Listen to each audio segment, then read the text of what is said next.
Hello, bachcho. Let's read the question first. The question says that explain how Rutherford's experiment on scattering of alpha particles led to estimation of size of nucleus. तो उसमें सबसे पहले आपको पता होना चाहिए की कंसेप्ट क्या यूज हो रहा है. So key concept is Rutherford's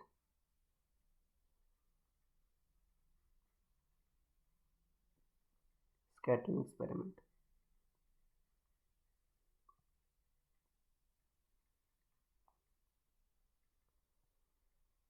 जो रदरफोर्ड ने गोल्ड लीफ पर या गोल्ड फॉइल पर उन्होंने अल्फा पार्टिकल्स का बम्बार्डमेंट कराया था और उसके हिसाब से जो रिजल्ट निकले उसके हिसाब से उन्होंने रदरफोर्ड का मॉडल दिया था.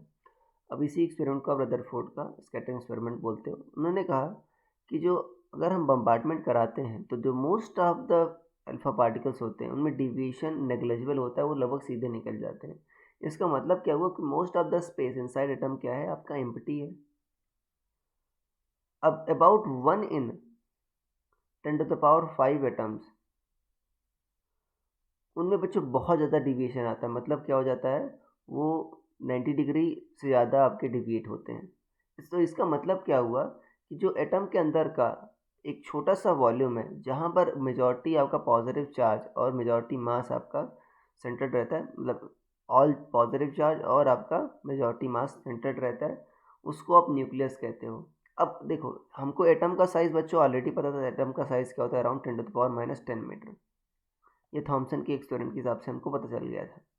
तो जो अब एटम का साइज इतना है तो जो न्यूक्लियस होगा, देखो स्कैटरिंग हो रही है 1 in 10⁵ एटम्स ज़्यादा जो है बच्चों स्कैटर हो रहे हैं. इसका मतलब क्या होगा, जो न्यूक्लियस का साइज होगा ये इसका 1/10⁵ होगा. सो 10⁻10 मीटर इतना होगा बच्चों.